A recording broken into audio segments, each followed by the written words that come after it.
Assalamualaikum warahmatullahi wabarakatuh. Waalaikumsalam warahmatullahi wabarakatuh. Alhamdulillahilladzi ja'ala ramadhana syahra siyama lil mu'minin. Wassalatu wassalamu ala asyrafil anbiya'i wal mursalin Sayyidina wa maulana Muhammadin wa ala alihi wa ashabihil mujahidin at-tahirin, amma ba'du. Ma'asyiral muslimin rahimakumullah. Dari jumlah 12 bulan yang ada dalam agama kita, yang dihitung sejak Muharram sampai dengan bulan Zulqa'dah, maka Ramadan mendapat gelar Sayyidus Syuhur. Sayyidus Syuhur artinya raja, penghulu atau tuan dari seluruh bulan. Apa sebabnya maka Ramadan ini dinamakan Sayyidus Syuhur? Sebab yang pertama, Ramadan dipilih oleh Allah menjadi bulan tempat di mana pertama kali diturunkan ayat-ayat suci Al-Quranul Karim. Allah tidak memilih Rabiul Awal, tidak Rajab, tidak pula Sya'ban misalnya, tetapi dipilihnya Ramadan untuk menjadi bulan di mana diturunkan ayat-ayat suci Al-Quranul Karim, seperti yang dijelaskan dalam surah Al-Baqarah ayat 185. A'udzu billahi minasyaitonir rajim. Syahrul Ramadan allazi unzila fihi al-Qur'an hudan lin-nasi wa bayyinatin minal huda wal furqan. Bulan Ramadan, bulan di mana diturunkan di dalamnya Al-Qur'anul Karim yang merupakan petunjuk dan jalan menuju petunjuk bagi orang-orang yang beriman. Oleh sebab itu, salah satu bentuk ibadah yang sangat dianjurkan di bulan Ramadan diantaranya ialah memperbanyak membaca ayat-ayat suci Al-Quranul Karim. Yang kedua, Ramadan disebut Sayyidus Syuhur karena di dalamnya ada satu malam yang bobotnya khairun min alfi syahr. Satu malam tetapi lebih baik daripada 1000 bulan. Itu dinamakan dengan Lailatul Qadar. 1000 bulan kira-kira 83 tahun. Nilai ibadah di malam itu lebih baik daripada nilai ibadah 83 tahun. Padahal umur orang sekarang kan jarang yang sampai 83 tahun. Bagaimana ini harus kita pahami? Ma'asyiral muslimin, sejak kita akil balik sampai kepada usia kita yang sekarang ini, kalau kita mau jujur bercermin, rasanya kita harus mengakui banyak dosa dan kesalahan yang pernah kita kerjakan. Kalau kita berbuat dosa selama 40 tahun, kemudian kita bertaubat 20 tahun lamanya, kalau menurut rumus dagang, ini kan belum tertutup. Dosa 40 tahun ditebus dengan taubat 20 tahun. Tapi haruskah dosa tidak terampuni? Allah Subhanahu wa ta'ala Maha Penyayang. Disediakannya malam-malam yang istimewa, yang punya nilai khusus. Seolah-olah Allah berkata, hai manusia, kau tidak perlu putus asa. Bagaimanapun banyak dosa kau lakukan, bagaimanapun banyak kesalahan kau kerjakan, nih, aku sediakan satu malam khairun min alfi syahrin, lebih baik daripada 1000 bulan, yang disebut dengan Lailatul Qadar. Kapan sih Lailatul Qadar itu? Menurut Al-Imamul Ghazali, Lailatul Qadar itu adanya pada 10 hari yang akhir di bulan Ramadan, terutama pada malam-malam ganjil. Malam 21, 23, 25, 27, dan 29. Tapi orang yang ingin menemukan Lailatul Qadar, dia harus sudah berjaga sejak awal Ramadan. Jadi nggak boleh pakai ilmu ngincer. Tahu ilmu ngincer? Tanggal 20 Ramadan nggak terawih, 21 terawih, 22 perek lagi, 23 masuk lagi, 24 nggak ke masjid. Temennya tanya, kenapa nggak ke masjid? Ini kan bukan malam ganjil, nggak turun Lailatul Qadar. Saya kira yang kayak begini dapatnya bukan Lailatul Qadar, boleh jadi Lailatul Qadar. Orang yang ingin menemukan Lailatul Qadar itu, dia harus berjaga-jaga sejak awal Ramadan. Inilah di antara tugas kita, memanfaatkan waktu-waktu yang punya nilai istimewa. Itu ada dalam agama. Dalam setiap minggu ada hari istimewa. Dalam setiap hari ada jam-jam istimewa. Dalam setiap tahun ada bulan istimewa. Coba, dalam setiap minggu ada hari istimewa, hari Jumat. Dalam setiap hari ada jam-jam istimewa, sepertiga malam yang terakhir, antara jam 2 sampai menjelang fajar di kala subuh, itu saat-saat istimewa. Di samping saat istimewa, Allah pun menyediakan tempat-tempat yang istimewa. Solat di Masjidil Haram, pahalanya 100.000 kali ketimbang solat di masjid-masjid lain. Begitu di Masjid Nabawi misalnya, ini tempat yang istimewa. Lailatul Qadar waktu yang istimewa yang diberikan kepada kita untuk kita manfaatkan dengan sebaik-baiknya. Toh dalam kehidupan bernegara saja misalnya, kan pada setiap tanggal 17 Agustus itu presiden memberikan grasi ampunan kepada para entah itu tahanan politik dan sebagainya. Ada yang mendapat potongan tahanan. Waktu-waktu yang istimewa. Inilah sebab kedua kenapa Ramadan dinamakan Sayyidus Syuhur. Sebab yang ketiga, Ramadan disebut Sayyidus Syuhur karena di dalamnya nilai kebajikan berlipat ganda adanya. Satu hadis menjelaskan, "Lau ta'lamu ummati ma fi Ramadan, latamannau an takuna as-sanatu kullaha Ramadan." Andai kata umatku tahu keistimewaan apa yang ada di dalam bulan suci Ramadan, niscaya mereka ingin agar sepanjang tahun isinya Ramadan saja. Apa sebabnya? Li'annal hasanata fihi mujtami'atun.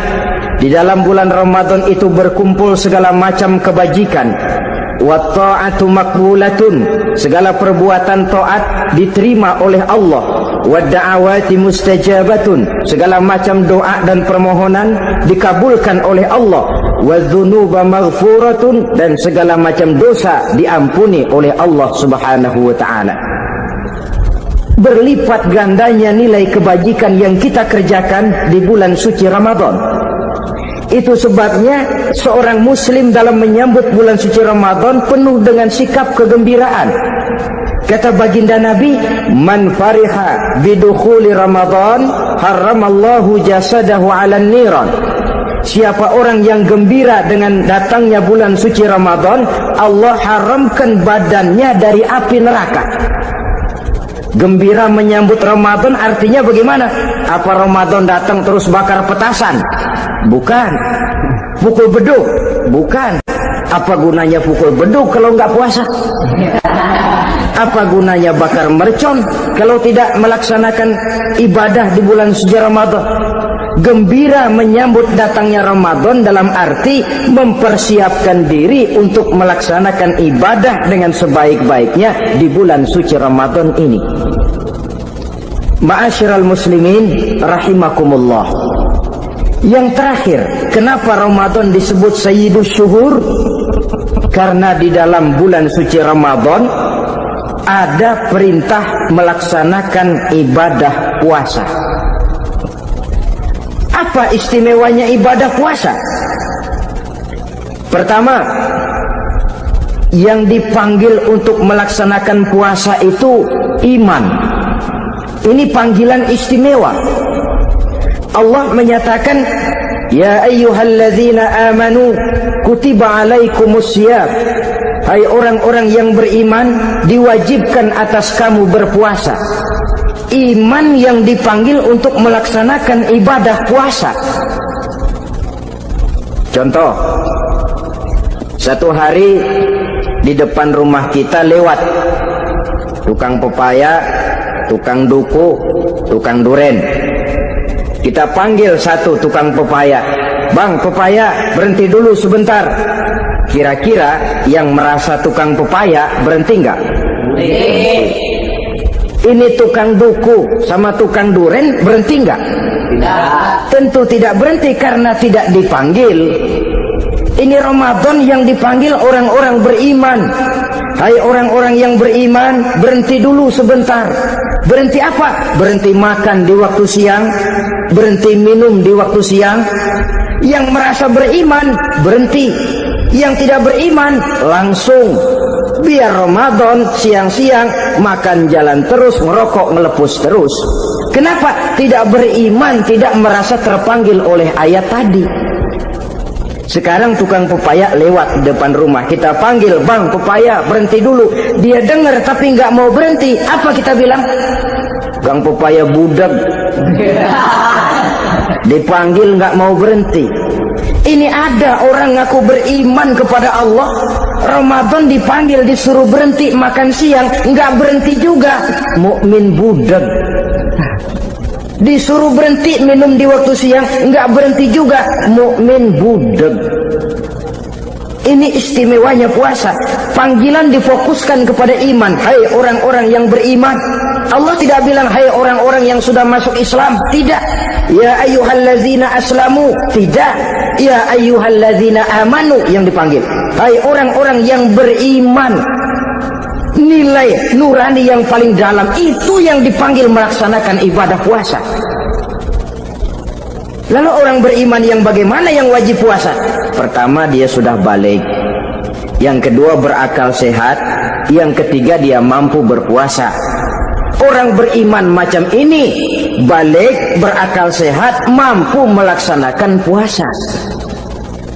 Kalau cukup syarat ini, dia wajib puasa. Kurang syarat, tidak wajib puasa. Jadi kalau di bulan Ramadan ada teman kita tidak puasa, jangan heran barangkali syaratnya kurang. Cukup dalam hati saja, ini orang kurang syarat, makanya nggak puasa. Pak, itu teman saya kok nggak puasa? Nggak puasa, nggak puasa. Dia bukan orang beriman kali ah. Orang yang tidak beriman itu tidak wajib puasa. Beriman kok Pak? Iman, tapi nggak puasa, nggak puasa. Belum balik kali ah. Belum balik, cuma badan doang gede. Bongsor kali itu. Belum balik. Sudah kok Pak, sudah balik, sudah. Tapi nggak puasa, enggak. Gila kali dia ah. Gila kali, sebab orang yang tidak berakal itu tidak wajib puasa. Waras Pak, dia tidak gila, tidak. Barangkali dia tidak mampu melaksanakan puasa karena terkena uzur syar'i. Ini keistimewaan puasa yang pertama, yang dipanggil melaksanakannya iman. Keistimewaan yang kedua, oleh karena yang dipanggil iman, maka puasa dinamakan ibadah sirriyah, ibadah rahasia. Kalau kita sembahyang, orang lihat kan? Lihat enggak? Lihat. Kita bayar zakat, orang tahu. Kita pergi haji, apalagi pergi haji sekampung nganterin. Tapi kita puasa atau tidak puasa, yang tahu kan cuma kita dan Allah saja. Pura-pura sedekah nggak bisa. Pura-pura sholat ketahuan, gerakannya mesti canggung. Pura-pura pergi haji, kemana perginya? Tapi pura-pura puasa gampang. Namanya ibadah sirriyah. Bulan puasa jam 8 pagi makan. Keluar rumah bibir lap yang kering. Jalan lemesin dikit. Ada angin belaga miring. temennya tanya, lo lemas amat, gue lagi puasa nih. Orang lain bisa dibohongi. Sebab puasa memang merupakan ibadah sirriyah yang tahu cuma kita dan Allah saja. Karena dia ibadah rahasia, puasa ini sulit terkena penyakit riya. Ibadah yang lain karena kelihatan orang, gampang kena penyakit riya, to show only. Sholat karena kelihatan orang, gampang kena penyakit riya.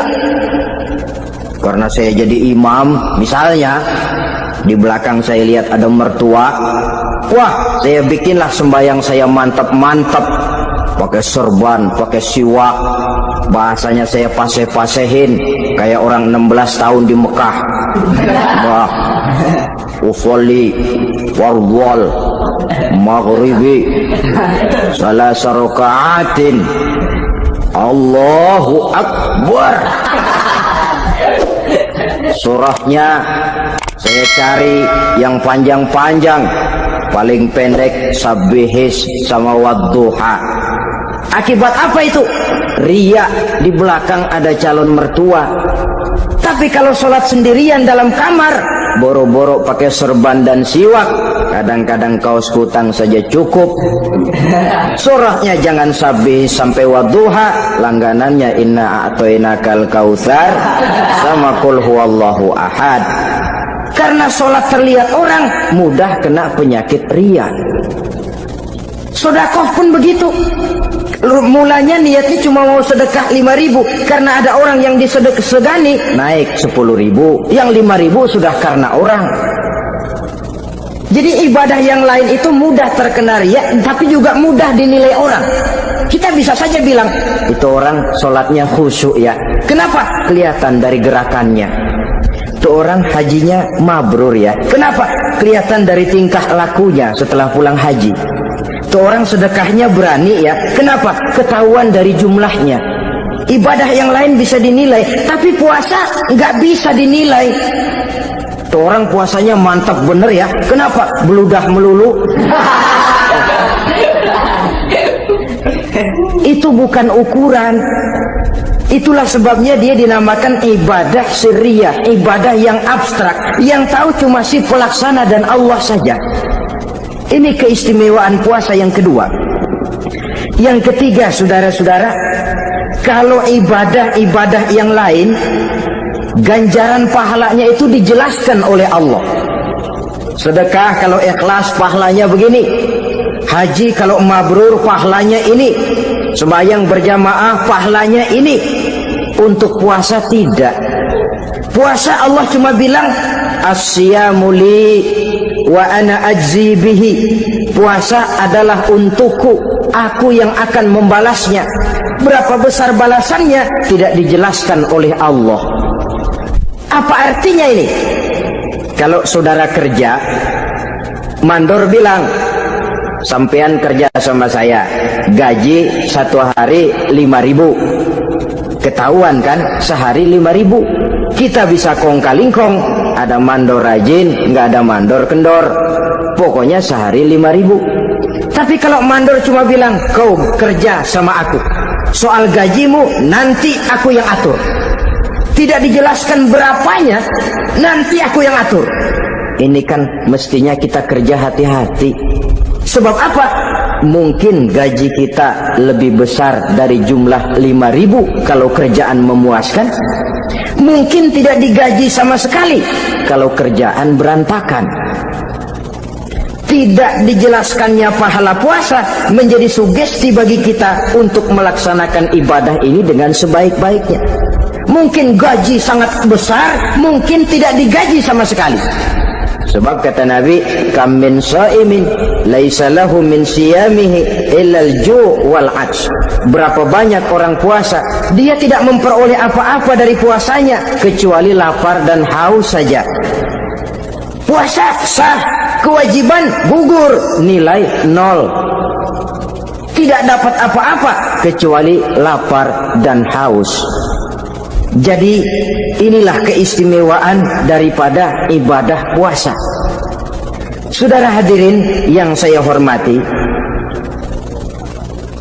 Kemudian apa sih perlunya kita melaksanakan ibadah puasa ini? Namanya syahwat. Kalau itu kita kendalikan, maka langkah hidup ini akan menjadi lurus karenanya. Benar kalau Nabi menyatakan, "Iza jaa Ramadan, futihat abwabus sama, wa ghulliqat abwabun nar, wa sufsidatis sayatin." Apabila datang bulan suci Ramadan, dibuka pintu langit, dibuka pintu surga, ditutup pintu neraka, dan diikat setan-setan itu. Siapa yang ikat setan? Puasa kita. Dengan puasa kita mengendalikan nafsu. Kalau nafsu kita kendalikan, setan nggak berkutik. Jadi yang mengendalikan nafsu itu nilai puasa. Nafsu terkendali, setan terikat. Kalau puasa, kalau nggak puasa, setannya ngebludak. Jadi jangan digambarkan, wah kalau bulan puasa setan dirantai. Rantainya kayak apa? Yang rantai siapa? Arti setan diikat di sini ialah nafsu dikendalikan. Dengan apa? Mengatur makan dan minum. Puasa kan sebenarnya logikanya mengatur perpindahan waktu makan dan minum saja. Apabila perut besar ini teratur demikian rupa, syahwat tidak menggelegak, dia terkendali. Dengan hidup pandai mengendalikan nafsu, iblis tidak berdaya dan tidak berkutik. Ma'asyiral muslimin rahimakumullah, Nabi bersabda, "La yu'minu ahadukum hatta takuna hawahu taba'an lima ji'tu bi." Belum sempurna iman kamu kalau nafsumu belum ikut apa yang aku bawa. Yang dibawa Nabi tidak lain daripada syariat, termasuk di dalamnya pelaksanaan ibadah puasa. Karena itu saya pesan kepada seluruhnya, jangan kalau puasa kayak orang ngancem. Siang bisa mengendalikan nafsu, tapi begitu maghrib berbunyi, nafsu sudah tidak terkendalikan lagi. Itu namanya puasa orang ngancem. Kayaknya biarin siang gua tahan, ntar lo maghrib. Begitu maghrib berbunyi, sudah macam bendungan pecah. Semua isi meja pindah ke perut. Akhirnya kalau siang dia setengah mati kelaparan, habis buka setengah mati kekenyangan. Dua-duanya jelek. Kalau sudah kekenyangan, yang enak kan ngukur balik. Tidur, maghrib liwat, isya out, terawih boten. Temennya nyamper ke masjid yuk terawih duluan deh, gua kenyang bener nih. Kenyang. Berbuka itu yang bagus pakai etik ya, etika buka itu. Maghrib berbunyi, cukup seteguk air, 3 butir korma atau sepotong kue. Sholat maghrib. Selesai sholat maghrib, masuk ronde kedua. Waktunya agak panjang, makan ala qadarnya. Selesai makan, berangkat ke masjid, isya tarawih. Pulang tarawih, masuk ronde ketiga. Waktunya panjang, mau habis-habisan juga nggak apa-apa. Tapi kalau begitu maghrib berbunyi langsung dipukul 1 ronde, kita yang rubuh. Kekenyangan. Waktu siang dia sanggup mengendalikan nafsu, tapi begitu maghrib berbunyi, nafsu sudah tidak terkendali lagi. Asar pengaruh puasa tidak akan membekas dalam jiwanya. Siang jelas puasa, nggak boleh ngerokok. Begitu maghrib sampai imsak kayak lokomotif, kelebul nggak berhenti-berhenti. Tidak lagi sanggup mengendalikan diri, mumpung boleh katanya. Sampai pernah kejadian ada orang bangun sahur kesiangan, bingung dia waktunya tinggal dikit. Mau sahur dulu nggak keburu ngerokok, mau ngerokok dulu takut nggak keburu sahur. Akhirnya bareng, sebelah nyuap nasi, sebelah ngerokok. Itu macam mana rasanya kalau sudah kayak begitu itu? Padahal pengaruh daripada melaksanakan puasa akan terlihat dari sejauh mana seseorang dalam hidup mampu mengendalikan nafsu. Bukan pada waktu memang dilarang, tapi pada waktu diizinkan. Di situ yang paling kelihatan. Kalau waktu siang saudara mampu mengendalikan nafsu, itu jelas saja memang seharusnya wong puasa.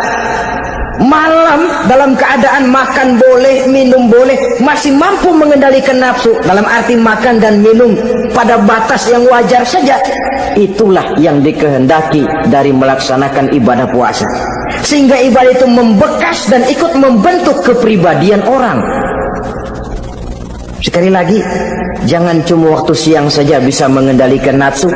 Di waktu malam pun dalam kondisi yang memang dihalalkan, kita juga hendaknya mampu mengendalikan nafsu. Jadi inilah perlunya puasa yang pertama, supaya kita bisa mengendalikan nafsu. Yang kedua, puasa itu melatih kita hidup sederhana. Orang sufi mengajarkan orang yang paling kaya ini sebenarnya orang yang hidupnya paling cukup. Sedangkan orang miskin adalah orang yang kebutuhannya kelewat banyak. Maka yang paling kaya, bahkan yang maha kaya, itu sebenarnya cuma Allah. Sebab apa? Dia nggak perlu apa-apa. Makin banyak keperluan kita, makin miskin kita. Coba orang puasa lihat, kalau sudah jam 2, jam 3, itulah barangkali memang termasuk godaannya dalam melaksanakan ibadah puasa. Kalau jam 1 siang, jam 2 siang, jangankan makanan enak, nangka busuk kita lihat legit. Barangkali cobaan di dalam melaksanakan ibadah puasa. Tapi kalau sudah maghrib berbunyi, berbuka kita kena seteguk air, sepotong roti, 3 butir korma, kenyang rasanya. Kemana keinginan yang tadi begitu menggebu-gebu? Oh, bisikan nafsu rupanya itu. Makin dalam kita merenung, makin sampai kita kepada bentuk kesederhanaan di dalam hidup ini. Puasa membentuk pribadi seorang muslim untuk jauh daripada sifat tamak bin rakus alias rakah. Tamak itu berasal dari kalimat toma dalam bahasa Arab yang sifatnya sudah terukir dari hurufnya. Huruf to, tengahnya bolong. Huruf mim, tengahnya bolong. Huruf ain, mulutnya mangap, perutnya gede.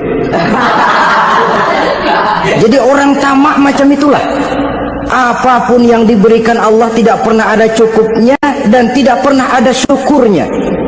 Sehingga Nabi menjelaskan, lau anna libni adam wadiyani min zahabin labtagha lahuma thalisan wala yamla'u jawfa ibna adam illa turab. Andai kata manusia mempunyai 2 buah ladang yang seluruhnya emas, tidak usah kepalang tanggung, ladang emas, 2 ladang semuanya ladang emas, dia tidak akan puas, dia akan mencari lagi ladang yang ketiga. Wala yamla'u jawfa ibna adam illa turab. Mulut manusia ini memang tidak akan pernah penuh kecuali kalau sudah diisi dengan tanah. Kapan diisi dengan tanah? Kalau sudah menghadap ke arah kiblat di liang lahat, nah itu baru mulut udah nggak ngerawil, diam, tenang, kalem, diisi dengan tanah. Dengan demikian kita lihat bahwa puasa makin kita hayati, makin dekat kita kepada kesederhanaan di dalam kehidupan ini. Islam tidak melarang orang untuk kaya, untuk punya harta. Yang dilarang ialah sifat rakus, serakah, dan tamak. Karena ini akan membuat orang melakukan segala macam cara, ingkar kepada nikmat Allah, tidak pandai bersyukur, pandangan matanya selalu diarahkan ke atas. Dikala hidupnya sudah serba cukup, dia masih merasa kurang. Sebab itu dia selalu kurang. Dia sudah kaya tapi masih merasa miskin saja, maka hidupnya pun miskin terus. Saudara-saudara ma'asyiral muslimin, ini hikmah yang kedua kenapa kita perlu puasa. Yang ketiga, puasa itu melatih kita cinta kepada fakir miskin, orang-orang yang tidak mampu, yang memerlukan pertolongan. Bagaimana caranya? Dunia pendidikan berkata bahwa pendidikan akan lebih berhasil kalau bersifat audio visual. Mengajar anak berenang, bawa ke kolam. Mengajar anak naik sepeda, berikan sepedanya. Mengajar orang cinta fakir miskin, rasakan apa yang dirasakan oleh fakir miskin. Apa itu? Lapar, haus. Kan gak bisa ngajarin anak berenang teori saja, ke kolam gak pernah. Teori hafal luar kepala. Gaya dada begini, gaya 200 meter begini, gaya kupu-kupu begini, gaya bebas begini. Teori hafal, ke kolam gak pernah. Sekali terjun, gaya batu. Sudah nggak timbul-timbul lagi. Nggak bisa ngajar anak naik sepeda cuma teori saja. Sepedanya tidak pernah diberikan. Hafal teori, bab 1 pegang setang, bab 2 dorong, bab 3 kaki kanan naik pedal kanan, bab 4 genjot. Hafal teori, megang sepeda nggak pernah. Begitu dikasih sepeda dia naik, habis tukang bakso. Pun mendidik orang cinta kepada fakir miskin tidak bisa cuma lewat seminar, kongres, penataran, indoktrinasi. Diadakan simposium, seminar, diskusi supaya orang cinta kepada fakir miskin, tapi yang bicara orang kenyang semua. Bagaimana hati ini mau peka? Islam itu nggak usah banyak teori lah, rasakan saja lapar haus, enak nggak? Kalau kau tahu lapar dan haus tidak enak, kau lapar haus cuma sebentar. Habis maghrib, laparmu hilang, hausmu hilang. Bagaimana saudara-saudaramu muslimin yang terkapar di kolong-kolong jembatan, yatim piatu yang hidup terlunta-lunta, perempuan-perempuan tua hidup miskin, anak pun banyak perlu uluran tangan, lapangan kerja sulit, persaingan hidup makin tajam, meringkuk mereka di sudut-sudut kehidupan, beratap langit, beralas bumi, tanpa tahu kapan hidup dan nasibnya akan berubah. Di situ pekalah hati untuk hidup tidak cuma buat kepentingan diri dan perut sendiri saja, tapi mampu memberikan pertolongan sesuai dengan kemampuan kepada mereka yang memang memerlukan. Sebuah hadis menyatakan, irhamu ahlal ardi yarhamkum man fis sama. Sayangilah apa yang ada di permukaan bumi, nanti yang di langit akan sayang kepadamu. Si kaya sayang kepada yang miskin lalu menolongnya, yang alim sayang kepada yang awam lalu membimbingnya, yang pemimpin sayang kepada rakyat lalu melindunginya. Yang di langit akan sayang kepada kita, akan turun rahmah berlimpah, akan tercipta keberkahan dan ketenangan dalam hidup. Tapi kalau sebaliknya, yang kaya malah nyantap yang miskin, yang pemimpin malah menggilas yang rakyat, yang alim malah membodoh-bodohi orang yang memang sudah bodoh, akan terwujudlah malapetaka. Bukan rahmah yang turun dari langit, tapi azab akan menimpa kita semua. Orang yang menghayati lapar, menghayati haus, akan timbul kepekaan sosial. Hidup tidak cuma untuk diri sendiri saja, tapi mampu melihat lingkungannya. Yang keempat, kita perlu puasa untuk menumbuhkan sifat jujur dan disiplin. Coba lihat, kalau tengah hari bulan puasa, andai kata saudara masuk ke dalam kamar seorang diri, saudara kunci dari luar, lalu saudara makan, tidak seorang pun tahu. Tapi kenapa itu tidak kita lakukan? Ada semacam perasaan malu, malu kepada Allah. Iya, orang lain tidak tahu. Iya, manusia bisa saya bohongi, tapi Allah. Atau umpamanya waktu sholat zuhur, saudara sholat zuhur di masjid, umpama ketika ngambil air wudhu, giliran ke kemur, saudara korupsi dikit aja, telan. Yang Nabi sumu tasihhu, berpuasalah kamu, badanmu akan sehat. Sebab apa? Saya katakan tadi, semua energi dihasilkan dari perut besar sini. Itu makanan yang kita makan, mulai dari keju sampai singkong, mulai dari hamburger sampai combro, masuk perut besar, digiling. lalu ditransfer ke seluruh tubuh oleh perut besar ini. Mekanisme kerjanya persis pabrik besar yang kalau kita hayati, Allahu Akbar, fatabarakallah ahsanul khaliqin. Ini tangan supaya kuat kerja perlu vitamin apa, kirim ke tangan. Mata supaya awas perlu vitamin apa, kirim ke mata. Bibir supaya nggak pecah perlu vitamin apa, kirim ke bibir. Oleh perut besar ditransfer ke seluruh tubuh. Sisanya yang nggak perlu keluar jalan belakang. Kalau perut besar ini terus-menerus bekerja, ibarat mesin diporsir, dia akan cepat rusak. Maka datang bulan Ramadan, perut besar itu jangan terlalu diporsir, diberikan tenggang waktu istirahat. Sehingga Nabi memberikan jaminan, sumu tasihhu, berpuasalah kamu, pasti kamu akan sehat. Buktinya orang mati kelaparan banyak, tapi yang mati karena puasa, kalau puasanya betul, nggak ada. Maka Islam itu agama yang sesuai dengan fitrah, ya. Buktinya apa? Puasa wisol itu bukan saja tidak boleh, tapi haram. Puasa wisol artinya puasa nyambung, dari pagi sampai maghrib sampai malam sampai besok pagi lagi terus-terusan puasa, haram, karena itu bertentangan dengan fitrah. Islam tidak, cukup dari waktu imsak sampai datang waktu maghrib. Kenapa? Menurut perhitungan itu sesuai dengan daya kemampuan maksimal manusia. Sudah diukur itu. Allah yang bikin manusia kok. Jadi kalau Allah perintah puasa, itu sudah dalam kemampuan daya tampung dari kapasitas yang dimiliki manusia. Orang mati kelaparan banyak, yang mati karena puasa nggak ada. Belum pernah saya dengar ada warta berita, sari berita-berita penting dalam siaran ini, gara-gara bulan puasa orang Islam pada mati. Nggak ada. Yang mati kelaparan banyak, tapi yang mati karena puasa tidak ada. Nabi menjamin, sumu tasihhu, berpuasalah kamu, pasti badanmu akan sehat.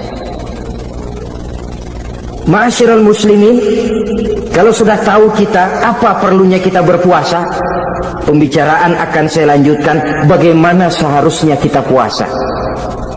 Puasa yang ideal itu yang bagaimana? Al-Imamul Ghazali menjelaskan, orang yang puasa itu ada 3 macam. Pertama, saumul awam, puasanya orang kebanyakan. Orang macam ini merasa sudah puasa asal tidak makan, tidak minum, puasa sudah. Pokoknya tidak makan, tidak minum, itulah puasa. Ini puasanya orang awam. Matanya tidak pernah puasa, kupingnya tidak puasa, kakinya tidak puasa, tangannya tidak puasa.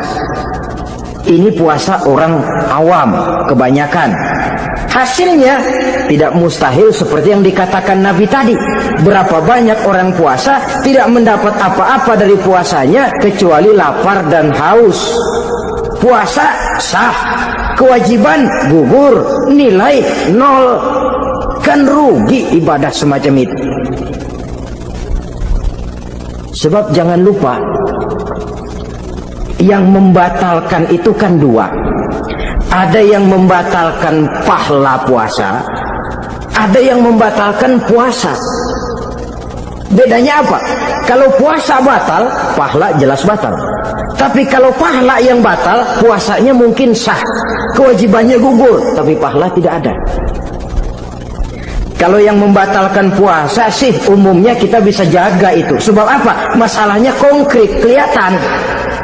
Apa yang membatalkan puasa? Misalnya makan dan minum yang disengaja walaupun sedikit, batal.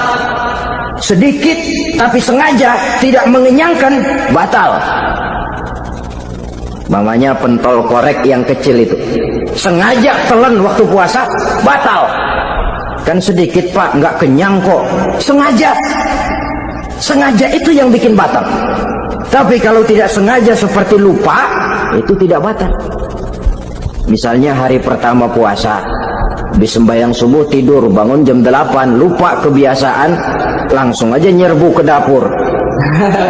Dapat sepiring setengah, ingat astagfirullah, lagi puasa, betul. Setelah ingat bagaimana? Yang masih ada di mulut keluarkan, berkemur, lanjutkan puasanya, sah. Perkara sepiring setengah yang udah kadang masuk bagaimana Pak? Itu rezeki. Lawang orang lupa. Lupa itu kan jenis yang ma'fu anhu, jenis yang dimaafkan. Makan dan minum yang disengaja walaupun sedikit, batal. Batal puasanya. Apalagi muntah yang disengaja, batal puasa itu. Ukuran sengaja kan kita tahu. Apalagi hilang akal seperti gila atau pingsan, batal puasa. Apalagi hubungan suami istri di waktu siang secara sengaja, batal. Kalau sengaja. Kalau nggak sengaja, enggak. Namanya nggak sengaja. Umpamanya, saya nggak sengaja Pak, tahu-tahu udah nyampe situ, gimana? Yang nggak batal, cuma begitu ingat, buru-buru selesai mandi, lanjutkan puasanya, sah. Jangan begitu ingat sih, ingat Pak puasa, cuman tanggung. Nah, ini tanggung ini yang bikin jadi batal. Dan jangan lupa, orang yang membatalkan puasa karena hubungan suami istri, dendanya paling berat. Seorang sahabat pernah lapor, halaktu ya Rasulullah, ya Rasul, celaka saya. Ma ahlakak, apa yang bikin kamu celaka? Saya lagi puasa Ramadan ya Rasulullah, saya nggak tahan. Lalu saya nyelonong sama istri saya, pengantin baru ini rupanya. Nyelonong bagaimana? Ya nyelonong.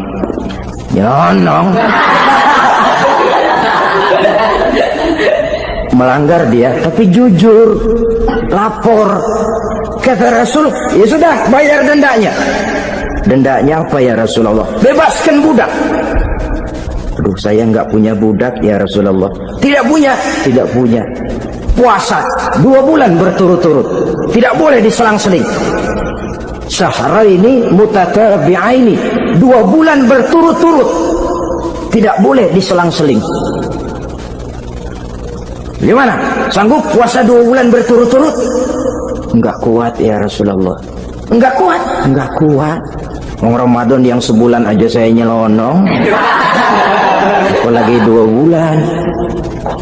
Kalau kau tidak kuat juga, beri makan 60 fakir miskin, 1 orang 1 mod ya Rasulullah. Apalagi jangan memberi makan 60 fakir miskin. Istri saya di rumah sehari masak, 3 hari libur. Saya orang susah ya Rasulullah. Saya pikir lagian ya orang kebangetan juga, udah melarat sama larangan berani. Rasul masuk ke dalam kamar, keluar kembali bawa sekeranjang kecil kurma. Kalau kau tidak punya apa-apa, bawa pulang ini, sedekahkan kepada orang-orang miskin di kampungmu sebagai pembayar dendamu ya Rasulullah. Apalagi di kampung saya itu yang paling miskin saya. Waduh, rusak bener ini orang. Apa marah Rasul? Beliau malah senyum. Ya sudah, kalau memang yang paling miskin kamu, bawa pulang saja itu kurma, beri makan anak istrimu di rumah. Orang ini udah melanggar larangan, dapat kurma lagi. Yang kedua, watak hukum Islam itu elastis, fleksibel, tidak kaku. Tidak kalau sudah begitu ya mesti begitu, itu tidak. Yang sering kaku kan kitanya umat Islam di dalam memahami Islam. Saudara hadirin yang saya hormati, yang tidak boleh itu pun di waktu siang. Kalau malam sejak maghrib sampai sebelum imsak, pada awal perintah puasa tidak boleh. Tapi ternyata banyak juga yang nyerempet-nyerempet.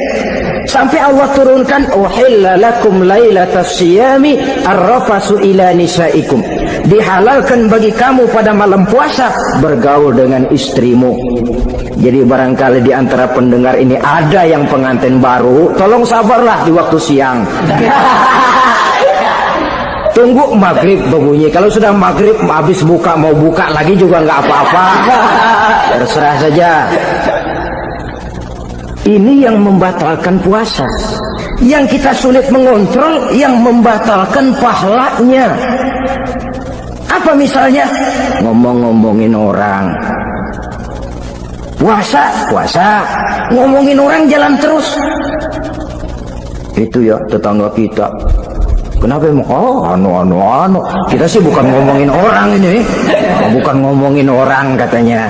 Ngomongin tuyul. Anu. Bohong. Orang puasa bohong, apa puasanya batal? Tidak. Puasanya sah. Yang batal mungkin pahalanya. Saudara-saudara ma'asyiral muslimin rahimakumullah. Mata, ya, terutama di kota-kota besar, menjaga mata ini kadang-kadang kita nggak pengen lihat tapi kelihatan. Sebab itu memang yang tidak boleh ngeliatin. Kalau kelihatan lain, kelihatan itu kan rezeki. Orang kita nggak mau tapi kelihatan. Yang kelihatan itu sebentar. Kata Imam Ali, nazaratul ula laka wa tsaniyatu alaika. Pandangan pertama untukmu, yang kedua atasmu. Jadi begitu kelihatan, ya sudah. Jangan kelihatan tapi manteng aja enggak mau. Jadi mantengnya ini yang jadi urusan. Saudara hadirin yang saya hormati, dengan kata lain, berusahalah kita untuk puasa zahir batin. Itu yang pertama tadi. Puasa tingkatnya orang saumul awam disebut. Tingkat yang kedua, saumul khawas, puasanya orang khusus. Bagaimana ini? Di samping tidak makan dan tidak minum, panca inderanya sudah ikut puasa. Matanya puasa, kupingnya puasa. Asal ada diajak ngomong-ngomongin orang, maaf ya, kuping saya lagi puasa. Kakinya puasa, diajak jalan ke tempat yang tidak baik, dia bilang maaf saja, kaki saya lagi puasa. Diajak nyolong, maaf, tangan saya lagi puasa. Tidak cuma sekedar tidak makan dan tidak minum, panca inderanya sudah ikut puasa. Sekurang-kurangnya seperti inilah puasa kita, zahir batin. Nah, yang tertinggi disebut saumu khawasil khawas, puasa orang khusus yang lebih khusus lagi. Ini sudah the first class ini, puasanya orang fit. Bagaimana puasanya orang ini? Di samping tidak makan dan tidak minum, puasa panca inderanya, hatinya juga sudah ikut puasa dari seluruh keinginan yang selain Allah. Wah, ini kelas tinggi. Orang yang puasa macam ini, andai kata jam 3 sore dia berpikir, entar sore buka pakai apa ya, dia menganggap batal pahalanya. Kenapa? Masih mikirin makanan. Kalau kita kan bukan cuma mikirin, ngancem. Waduh, jam 5 di meja udah buderek es kopior, kelapa muda, cendol. Apa yang mau diminum lebih dulu? Tingkat yang tertinggi ini, hatinya juga puasa dari semua keinginan yang selain Allah. Idealnya sekurang-kurangnya kita puasa zahir batin. Zahirnya menahan diri dari yang membatalkan puasa, batinnya mencegah diri dari yang membatalkan pahala puasa kita itu. Ma'asyiral muslimin rahimakumullah. Terakhir, Rasulullah sallallahu alaihi wasallam membagi bulan Ramadan itu menjadi 3 bagian. Sepertiga yang pertama, tanggal 1 sampai 10 Ramadan, masa turunnya rahmah, turunnya kasih sayang Allah. Kalau istilah sepak bola, tanggal 1 sampai 10 Ramadan ini disebut babak semifinal, babak penyisihan. Sepak bola itu kalau baru tingkat babak penyisihan, pesertanya banyak, seluruh kesebelasan turun bertanding, babak penyisihan. Ramadan tanggal 1 sampai 10 babak penyisihan, putaran pertama, pasaran puasa rame, masjid musola full house, meledak, tidak sanggup menampung jamaah yang tarawih itu, yang tadarus meriah. Kenapa? Maklum babak penyisihan, seluruh kesebelasan turun bertanding tanggal 1 sampai tanggal 10 Ramadan. Bila itu selesai, selesailah putaran pertama, masuk putaran kedua, sepertiga yang kedua tanggal 10 sampai 20 Ramadan, masa maghfirah, masa turunnya ampunan dari Allah, masuk babak semifinal. Sepak bola itu kalau sudah babak semifinal, itu kan sudah banyak kesebelasan yang masuk kotak. Maka 10 Ramadan ke atas, pasaran puasa mulai menurun, yang nggak puasa mulai nekat, yang tadarus sudah mulai sayup-sayup sampai. Sementara barisan orang sembahyang tarawih di masjid mulai mengalami kemajuan dengan pesatnya. Barisannya makin maju ke depan. Maklum, tidak semua kesebelasan tangguh. Ada yang sejak bertanding sudah berhitung, kita sih bakalan kalah jelas, yang penting main aja dulu dah. Ada yang rajin ke masjid, motifnya lain. Ada karena ikut-ikutan teman, karena malu semua mertua, rajin terawih, karena nganterin, rajin terawih, bayangnya paling belakang berdua lagi. Malah ngeledek begitu imam waladolin, dia di belakang nyaut asik.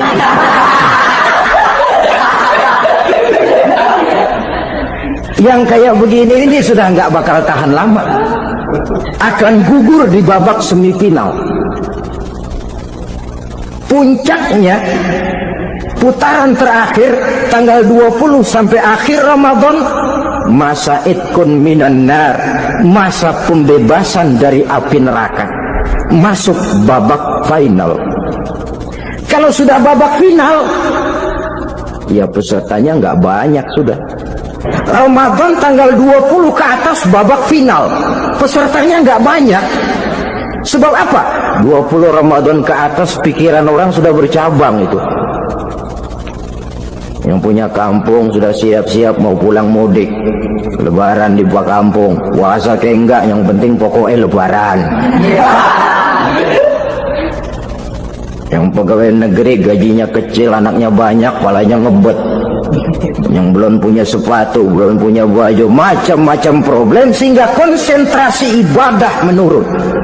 Padahal Nabi sangat menganjurkan tingkatkan ibadah, la siyama fi ashril awakhir, lebih-lebih pada hari 10 yang akhir, tanggal 20 sampai akhir Ramadan. Di situ dianjurkan memperbanyak ibadah, i'tikaf, tarawih, tadarus Quran, bersedekah, amalan-amalan sunnah yang sangat dianjurkan di bulan suci Ramadan ini. Nah, mereka yang keluar sebagai finalis Ramadan, Allah Subhanahu wa ta'ala berkenan memberikan piagam penghargaan. Di atas piagam itu tertulis dengan nyata, ghufira lahu ma taqaddama min zambihi. Pemegang piagam ini dinyatakan keluar sebagai finalis Ramadan, kepadanya diberikan penghargaan dengan jaminan ampun terhadap seluruh dosa yang pernah dia kerjakan, sehingga dia keluar Ramadan masuk 1 Syawal seperti bayi baru dilahirkan oleh ibunya, bersih tanpa dosa karena sudah dibersihkan oleh ibadah Ramadan, sehingga masuk Syawal dia rayakan Idul Fitri, dia pantas mengucapkan minal aidin wal faizin. Minal aidin artinya semoga kita termasuk orang yang kembali kemana? Kembali kepada fitrah, seperti bayi baru dilahirkan oleh ibunya, tidak punya dosa kepada Allah karena sudah dibersihkan oleh ibadah Ramadan. Ini orang yang finalis, puasanya betul, tarawihnya betul, pantas mengucapkan minal aidin. Kalau tarawih cuma 2 malam, puasa 3 hari, lebaran paling rajin, mas minal aidin, ya minal aidin. Nggak tahu diri lo, minal aidin dari mana? Saudara hadirin, dosa kepada Allah bersih oleh ibadah Ramadan. Tinggal dosa kepada sesama manusia berhalal bihalal di hari raya Idul Fitri. Nah, inilah pembicaraan kita pada pertemuan kali ini dengan harapan mudah-mudahan ibadah kita diterima Allah, kita keluar sebagai finalis yang pada akhirnya masuk ke dalam kelompok minal aidin wal faizin, orang yang kembali suci kepada fitrah dan orang yang beruntung. Dengan semangat inilah kita rayakan Idul Fitri, hari raya kembali kepada fitrah. Terima kasih banyak atas segala perhatian, mohon maaf atas segala kekurangan. Usikum wa nafsi bitaqwallah. Wassalamualaikum warahmatullahi wabarakatuh. Waalaikumsalam